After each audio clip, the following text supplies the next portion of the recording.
مقاومت انقلابی سراسری همچنان که از آغاز بر حسب برنامه شورای ملی مقاومت و دولت موقت در نظر داشته تاکنون موفق شده است که در مسیر نجات ارزش‌های اصیل و ترقی خواهانه ملی و میهنی نام مصدق را نیز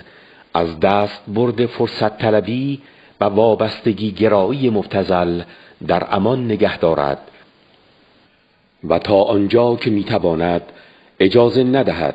که فرصت طلبان و خیانتکاران و میوه‌چینان حرفه‌ای بازار سیاست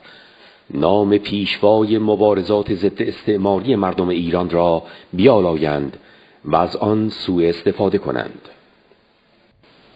به نحوی که بسیاری مدعیان که در آغاز تحت نام مصدق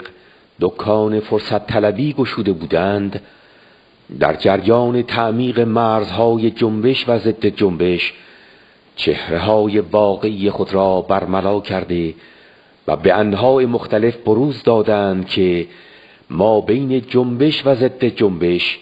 بیگمان رژیم خمینی خوناشام و یا بقایای دیکتاتوری سلطنتی را برمی‌گزینیم.